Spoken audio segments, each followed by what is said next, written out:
Assalamualaikum warahmatullahi wabarakatuh.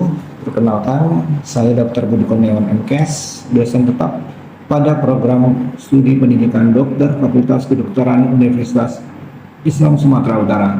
Dengan penuh rasa tanggung jawab dan komitmen terhadap pengembangan pendidikan tinggi kedokteran di Indonesia, izinkan saya menyampaikan pernyataan diri dosen dalam rangka unjuk kerja Tridharma Perguruan Tinggi pada bidang pengajaran, di mana video ini dibuat sebagai bagian dari proses sertifikasi dosen tahun 2025. Saya menyelesaikan pendidikan dokter di Fakultas Kedokteran Universitas Islam Sumatera Utara pada tahun 2010 dan lanjut menyelesaikan Magister Kesehatan Masyarakat saya di Fakultas Kesehatan Masyarakat Universitas Sumatera Utara pada tahun 2014 dengan peminatan khusus epidemiologi. Latar belakang pendidikan yang saya jalani ini sesuai dengan bidang ilmu kesehatan masyarakat yang merupakan kontributor mata kuliah modul masalah kesehatan nasional, di mana saya mengampu mata kuliah dengan judul epidemiologi penyakit spesifik dan pola penyakit, yang merupakan bagian dari modul masalah kesehatan nasional. Mata kuliah ini diberikan pada mahasiswa kedokteran tingkat awal, yaitu semester 1, dan memiliki peran penting dalam membentuk pemahaman dasar tentang distribusi penyakit di masyarakat serta faktor-faktor yang mempengaruhinya. Perlu saya sampaikan bahwa modul ini dikelola secara tim dan terdapat beberapa rekan sejawat atau dosen pengampu lainnya yang turut mengajar pada mata kuliah lain dalam modul ini, seperti epidemiologi, biostatistik, promosi kesehatan, kesehatan lingkungan, serta pelayanan kesehatan primer. Materi pembelajaran yang diberikan untuk mata kuliah modul masalah kesehatan nasional terbagi menjadi 4 minggu, yaitu pada minggu ke-1 dengan topik konsep sehat dan sakit, pencegahan dan penanggulangan penyakit, promosi kesehatan, pendidikan kesehatan masyarakat. Minggu kedua dengan topik epidemiologi dan vital statistik, biostatistik dan penerapannya, diskusi dan latihan biostatistik, kemudian epidemiologi penyakit spesifik dan pola penyakit yang merupakan mata kuliah saya. Dilanjut ke minggu 3 dengan topik KLB dan pengendalian wabah, higien dan sanitasi lingkungan 1, higien dan sanitasi lingkungan 2, pelayanan kesehatan primer. Di minggu keempat dengan topik sistem pelayanan kesehatan, dokter keluarga, jenis pembiayaan kesehatan, asuransi sektor formal dan informal. Tujuan utama dari pembelajaran ini adalah agar mahasiswa mampu menjelaskan berbagai hal yang berkaitan dengan epidemiologi, satuan atau ukuran insidensi penyakit dan hubungannya dengan lingkungan, dan aspek-aspek lain yang berkaitan dengan pelayanan kesehatan primer atau primary healthcare. Indikator capaian pembelajaran mata kuliah yang saya ampu yaitu: 1. Mahasiswa mampu memahami dan menjelaskan definisi, fungsi dan aplikasi epidemiologi. 2. Mahasiswa mampu mengidentifikasi faktor penyebab timbulnya penyakit berdasarkan trias epidemiologi. 3. Mahasiswa mampu memahami dan menjelaskan pola distribusi penyakit berdasarkan orang, tempat, dan waktu. 4. Mahasiswa mampu memahami dan menjelaskan perbedaan penyakit menular dan tidak menular. Dan yang kelima, mahasiswa mampu memahami dan menjelaskan konsep transisi epidemiologi. Sistem dan metode pembelajaran yang diberikan untuk mata kuliah modul masalah kesehatan nasional ini yaitu secara sinkronus, baik kegiatan kuliah pakar secara tatap muka, serta tutorial diskusi kelompok dengan pendekatan student centered learning selama 16 kali pertemuan kuliah pakar dan 8 kali pertemuan tutorial. Sedangkan secara asinkronus dengan mengakses materi pembelajaran serta mengumpulkan tugas di sistem LMS FKWisu dengan alamat mes.fkwisu.id. Sistem penilaian akhir untuk mata kuliah modul masalah kesehatan nasional ini yaitu: 1. Evaluasi harian bobot sebesar 10% dengan metode penskoran yang menilai keaktifan mahasiswa saat proses tutorial. Evaluasi makalah bobot 20% dengan metode penskoran yang menilai makalah hasil diskusi tutorial mahasiswa. Yang ketiga, evaluasi ujian akhir modul dengan bobot 7% dengan metode tes objektif sejumlah 100 soal yang mencakup seluruh indikator capaian materi pembelajaran yang diberikan. Selanjutnya berikut adalah video kegiatan kuliah pakar yang saya ampu dengan judul mata kuliah Epidemiologi Penyakit Spesifik dan Pola Penyakit. Assalamualaikum warahmatullahi wabarakatuh. Waalaikumsalam warahmatullahi wabarakatuh. Ya, selamat pagi adik-adik ya. Semoga pagi ini kalian tetap semangat ya. Udah sarapan semua ini? Sudah. Alhamdulillah. Oke. Jadi sebelum kita memulai perkuliahan seperti biasa, untuk temannya yang membaca doa ya setiap kita memulai perkuliahan. Jadi tolong yang membaca doa hari ini. Baik, sebelum kita mulai perkuliahan di pagi hari ini, kita terlebih dahulu dengan berdoa mulai.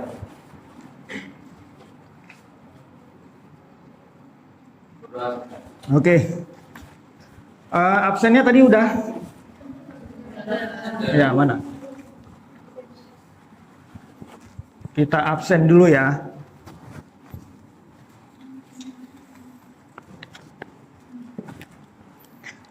Oke, Mutiara Maharani Batubara. Oke, hadir. Tara Fevian Putri. Ya, hadir. Weni Juliarda. Andini Kurniawati. Hadir. Baru Nazwa Eka Fadia. Oke. Yang terakhir Dina Amelia. Oke. Ya. Alhamdulillah hadir semua ya. Oke, sebelum kita mulai, saya perkenalkan diri dulu. Nama saya Dr. Budi Kurniawan MKes ya. Kebetulan diberi amanah untuk mengampu modul masalah kesehatan nasional dengan judul Epidemiologi Penyakit Spesifik dan Pola Penyakit ya. Ini ada sambungannya dengan materi kita yang sebelumnya. Jadi saya mau coba dulu apakah adik-adik masih ada ingat dengan materi yang sebelumnya ya. Coba apa rumus dari CBR atau angka kelahiran kasar? Ya, siap. Izin dokter, jumlah kelahiran hidup per jumlah penduduk pertengahan tahun dikali 1000. Ya, benar. Oke, bagus. Kemudian ada yang tahu nggak apa itu morbiditas? Izin dokter, kejadian penyakit dalam suatu populasi. Ya, bagus. Berarti masih ingat semua ya? Ya, oke. Berarti kita bisa lanjut ke materi berikutnya. Oke, kita masuk ya ke epidemiologi penyakit spesifik dan pola penyakit. Yang diharapkan dari mata kuliah ini adalah indikator capaiannya adalah mahasiswa ya. Mahasiswa mampu memahami dan menjelaskan definisi, fungsi dan aplikasi epidemiologi. Baru mahasiswa mampu mengidentifikasi faktor penyebab timbulnya penyakit berdasarkan trias epidemiologi ya. Mahasiswa mampu memahami dan menjelaskan pola distribusi penyakit berdasarkan orang dan tempat, kemudian waktu ya. Ini diingat ya, ini penting untuk kita menentukan pola penyakit nantinya di bahan saya ya. Baru mahasiswa mampu memahami dan menjelaskan perbedaan penyakit menular dan tidak menular. Mahasiswa mampu memahami dan menjelaskan konsep transisi epidemiologi ya. Ini yang lagi ngetren di era sekarang ya, di zaman modern ya, apalagi ilmu kesehatan masyarakat kita sudah maju. Oke, kita ke topik. Ya, sebelum kita lanjut, alangkah baiknya kita tahu dulu definisi dari pengertian penyakit ya. Jadi penyakit adalah kondisi abnormal pada tubuh manusia ya. Ini menurut si WHO ya. Kemudian ada ilmuwan ya, atau Vandel, gangguan proses kehidupan yang tidak lagi teratur. Ada juga yang menurut si Thomas Timrek itu gangguan bentuk atau fungsi dari tubuh. Oke. Jadi secara umum itu penyakit adalah kondisi abnormal pada tubuh manusia yang disebabkan oleh berbagai faktor ya, dan ditandai dengan adanya keluhan atau gejala tertentu. Oke. Sampai sini mengerti ya? Oke. Nah, ini hampir nyinggung dengan materi yang minggu kedua yang pertama ya, epidemiologi, tapi tentang biostatistik ya. Nah, kita lebih fokus lagi tentang epidemiologinya. Jadi epidemiologi itu berasal dari bahasa Yunani, terbagi 3, epidemos dan logos. Ya. Jadi secara Umum itu epidemiologi adalah ilmu yang mempelajari distribusi, determinan, dan pengendalian penyakit, ya, penyakit atau masalah kesehatan. Sedangkan menurut WHO, epidemiologi itu adalah distribusi dan determinan kesehatan untuk menyelesaikan masalah kesehatan. Oke. Ada juga menurut CDC 2002, studi tentang distribusi dan determinan dalam populasi. Oke. Nah, ini yang saya bilang tadi, trias epidemiologi. Ini sangat penting ya, Dek. Jadi ini host, agent, dan environment ini dia harus seimbang kedudukannya ini, seperti ini atau seperti ini, seperti digambar ya. Jadi segitiga epidemiologi ini atau trias epidemiologi ini merupakan konsep dasar dalam epidemiologi yang menggambarkan hubungan antara 3 faktor utama yang berperan dalam terjadinya penyakit atau masalah kesehatan, yaitu host. Host itu apa? Yang tahu host? Ini host adalah tuan rumah atau si manusianya, ya. Agent itu penyebab. Contohnya apa? Nyamuk misalnya, atau hewan ya, atau bakteri, atau virus. Baru ada environment atau lingkungan. Contohnya misalnya lingkungannya daerah-daerah tropis misalnya gitu ya. Nah, ini ada beberapa contoh ya. Contoh kasus ketika trias epidemiologi itu tidak seimbang seperti yang di tengah. Nah, ini masalah ini. Ini masalah, ini masalah, ini masalah. Di mana masalahnya? Ketika agent, tadi agent apa? Masih ingat nggak? Iya. Jumlahnya bertambah, maka dia akan memberat sehingga tidak terjadi keseimbangan.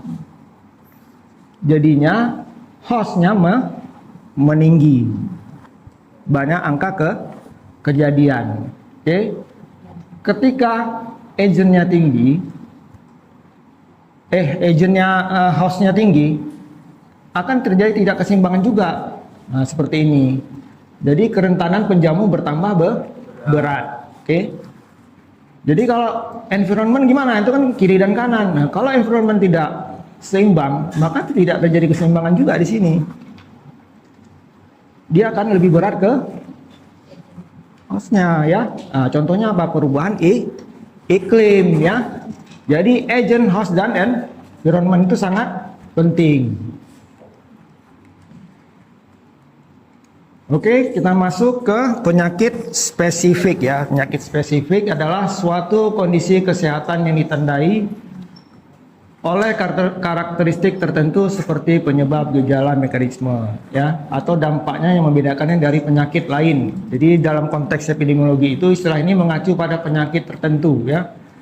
Contohnya memahami pola, faktor risiko, distribusi, dan strategi pencegahannya. Jadi penyakit spesifik ini kondisinya ditandai oleh karakteristik dia ya. Contohnya pada penyakit demam berdarah, jelas faktor risikonya apa, hostnya apa ya, distribusinya dan strategi pencegahannya. Jadi di dalam penyakit spesifik itu ada dua penyakit yang harus kita bahas, yaitu penyakit menular dan tidak menular ya. Kita masuk ke pertama, penyakit menular ya. Penyakit menular disebabkan oleh agent atau infeksius dia. Jadi dia menular ya. Penyebabnya itu ada virus, bakteri, parasit yang ditransmisikan melalui bisa dengan kontak langsung seperti kontak fisik, droplet ya dari orang batuk ya, seperti TBC ya. Terus dengan tidak langsung itu melalui udara, makanan maupun vektor ya. Contohnya HIV, TBC, DBD, dan malaria ya. Ya, ini mungkin di topik sebelumnya sudah dibahas ya. Ya, kita bahas sedikit ya contoh dari tuberkulosis atau TBC ya. Apa agentnya? Agentnya itu adalah mikrobakterium. Bagaimana pola ini penyebarannya? Bagaimana penularannya? Melalui droplet ataupun airborne ya. Kemudian DBD, agentnya apa? Virus dan dengue atau nyamuk ya. Polanya apa? Penyebarannya biasanya pada musim hujan. Jadi nyamuk Aedes aegypti ini banyak. Kemudian ada SIV ya, virusnya HIV. Kemudian pola kontak seksual ataupun melalui transfusi darah. Malaria, ya malaria beda dengan DBD. Nyamuknya ya, nyamuknya Anopheles, biasanya daerah-daerah tropis ya. Oke, yang tadi penyakit menular, kita lanjut ke penyakit tidak menular. Jadi penyakit menular ini bersifat kronik ya atau generatif. Nah, inilah saya bilang tadi, ini sudah yang lagi ngetren sekarang itu malahan penyakit tidak menular daripada penyakit menular ya. Contohnya ya, ada penyakit diabetes, hipertensi, cancer, ini yang tiga ini paling sering ya, dan penyakit jantung. Itu apa diakibatkan apa? Terjadinya transisi epidemiologi ya. Makanya meningkat proporsi penyakit tidak menular akibat perubahan dari transisi epidemiologi. Nanti kita bahas. Nanti kita bahas khusus tentang transisi epidemiologi ya. Oke, sampai di sini kira-kira ada yang mau bertanya sebelum kita lanjut? Ya, Rahmat. Bagaimana sistem kesehatan seharusnya menyesuaikan diri dengan meningkatnya penyakit tidak menular? Ya, jadi mau tidak mau dunia kesehatan harus bergeser dari kuratif ke preventif. Jadi kita sebagai dokter tuh nggak bisa hanya mengobati aja sekarang. Jadi kita harus ada tindakan preventif. Contohnya apa? Dengan melakukan penyuluhan, edukasi, bagaimana hidup sehat. Kalau dokter dulu nggak, cuman ngasih obat aja gitu. Udah selesai. Nah, jadi kita sekarang harus ada preventif ya, peningkatan pelayanan kesehatan, apalagi di puskesmas itu kan garda utama. Nah, jadi dia bisa mendeteksi lebih dini. Jadi untuk penanggulangan untuk kasus-kasus penyakit tidak menular ini, dan lebih fokus dengan penyakit-penyakit kronis yang menahun seperti diabetes, itu penyakit yang panjang kali itu. Ya. Oke, ada lagi? Kalau nggak ada kita lanjut dulu. Oke ya. Oke, ini tadi contoh-contohnya ya, ada hipertensi, diabetes, kanker, stroke, penyakit kardiovaskuler ya. Ini ada beberapa perbedaannya ya, perbedaan dari penyakit tidak menular dan penyakit menular supaya kalian lebih gampang membedakannya. Jadi saya buat seperti ini. Ya, dari definisinya, penyebabnya, contoh penyakitnya, perkembangan penyakitnya bagaimana, faktor risikonya gimana, gejalanya gimana, dan beban penyakitnya ya. Oke, kita masuk ke pola penyakit ya. Ini yang tadi di awal saya bilang, ini yang saya tekankan harus kalian tahu ya, mengerti ya pola penyakit. Jadi kalau kita bicara pola penyakit ini secara tidak langsung kita membahas tentang bagaimana sih penyakit itu menyebar, bagaimana sih penyakit itu terjadi, bagaimana sih penyakit itu menginfeksi. Jadi dari pola ini kita bisa menentukan, jadi kita bisa melakukan penanganan awal sebelum hal ini terjadi gitu. Ya, jadi pola penyakit mengacu pada distribusi tren dan karakteristik penyakit dalam suatu populasi. Pola ini dianalisis berdasarkan waktu, lokasi, dan individu untuk memahami bagaimana terjadi penyebaran atau berkurang di masyarakat ya. Contohnya ya, kayak demam berdarah ya. Yang perlu saya bilang tadi, ini ya, penyakit ini ya, indikatornya itu waktu, lokasi, dan individu. Saya kasih contoh kasus itu DBD misalnya, demam berdarah. Demam berdarah itu biasanya terjadi pada waktu meningkatnya itu pada musim apa? Nah, makanya saya bilang waktu itu penting untuk menentukan pola penyakit.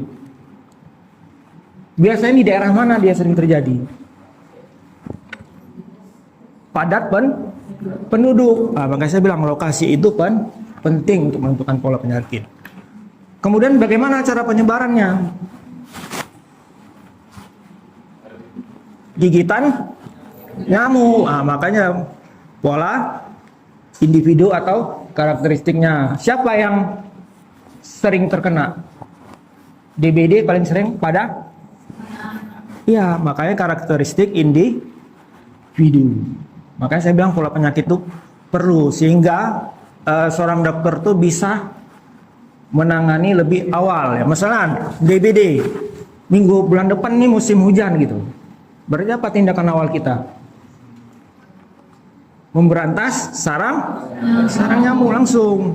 Kita edukasi, kita bagi-bagi. Nah, itulah pentingnya memahami pola penyakit. Bagaimana sih penyakit itu menyebar? Kalau diabetes mellitus juga biasanya disebabkan oleh gaya hidup. Nah, bagaimana penanggulangannya? Dari awal diedukasi, harus sering olahraga, makan makanannya dijaga ya, pokoknya diet, ya kan? Diet sehat.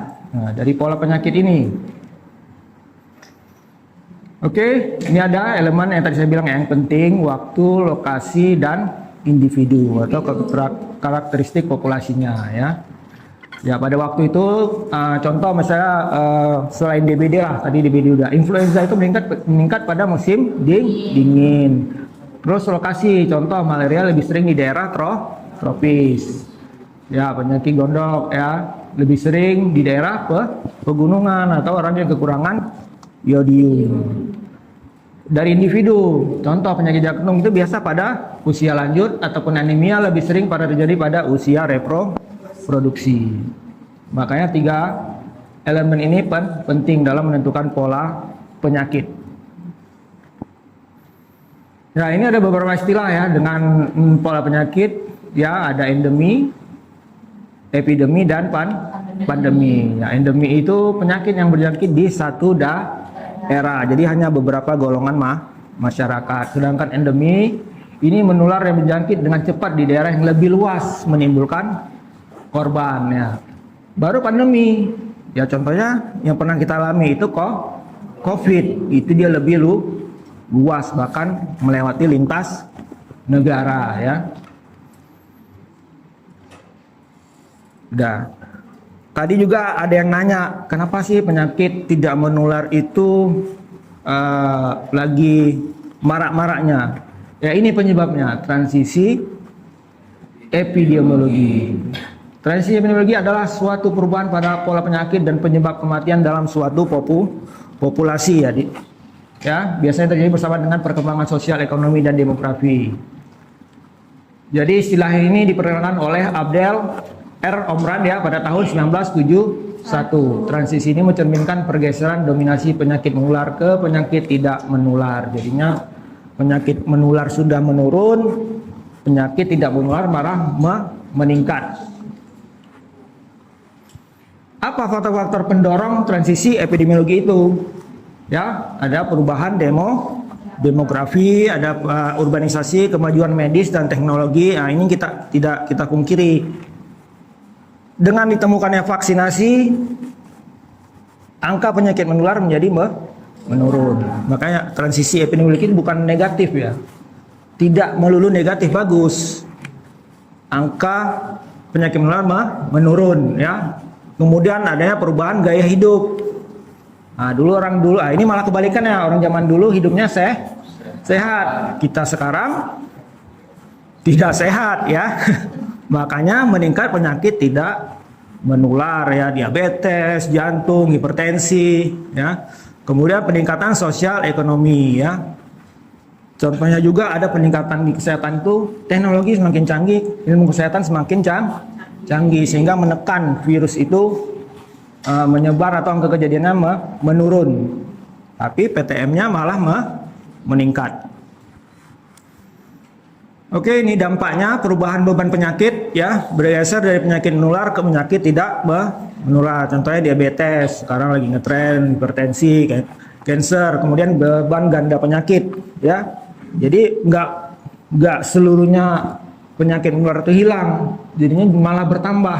Udah ada penyakit menular, ditambah lagi dengan penyakit tidak menular bersamaan menyerang suatu negara, khususnya Indonesia ya. Seperti TBC kan masih ada.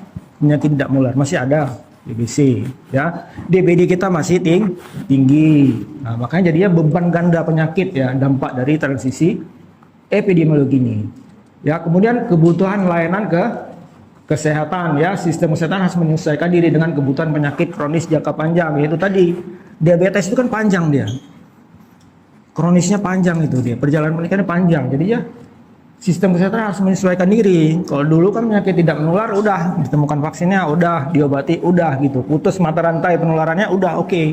Tapi kalau penyakit tidak menular kayak diabetes, itu panjang dia pengobatannya, ya.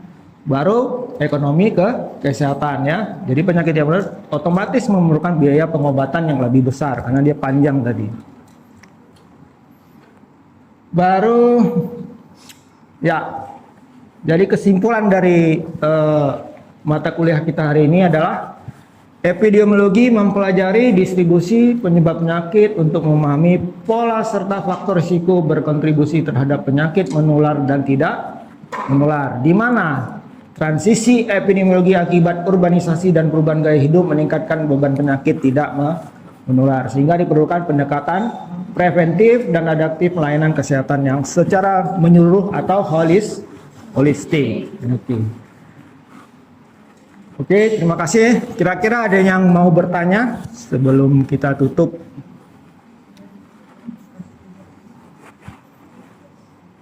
Ya. Mengapa penyakit menular sekarang menjadi penyebab kematian utama, padahal dulu penyakit menular yang lebih banyak dibahas? Ya, bagus pertanyaannya. Tadi kan udah saya jelaskan sedikit. Penyebab paling utamanya itu adalah transisi tadi, epidemiologi.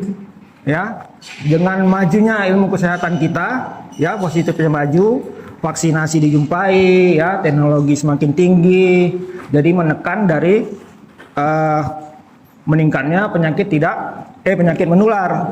Tapi dengan zaman yang modern sekarang, dengan gaya hidup kita yang sekarang, yang hidup tidak sehat, ya, sehingga meningkatnya penyakit tidak menular. Seperti itu. Jadi penyebabnya adalah transisi epidemiologi. Oke. Semoga semuanya mengerti, ya. Jadi nanti kalau ada tidak mengerti, ada yang mau ditanyakan, boleh by WA hubungin saya, nggak masalah. Saya bisa menjawab, ya. Kemudian nanti saya minta buat tugas, ya. Ya, tugas dalam bentuk jurnal saja. Jadi buat aja nanti 2 kelompok, ya, tentang apa dampak transisi epidemiologi khususnya di Indonesia. Oke, ya. Nanti minggu depan boleh dikumpul, ya. Komting nanti yang kumpul, ya. Oke, terima kasih atas waktunya. Saya tutup perkuliahan ini. Tapi sebelum kita tutup, seperti biasa, Komting silakan baca doa.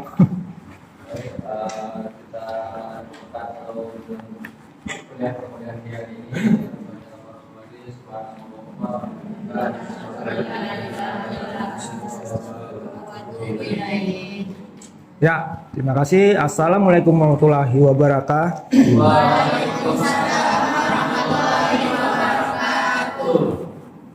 Demikian pernyataan diri dosen pada dalam rangka unjuk kerja Tridharma Perguruan Tinggi pada bidang pengajaran. Video ini dibuat sebagai bagian dari proses sertifikasi dosen tahun 2025. Terima kasih atas perhatiannya. Wassalamualaikum warahmatullahi wabarakatuh.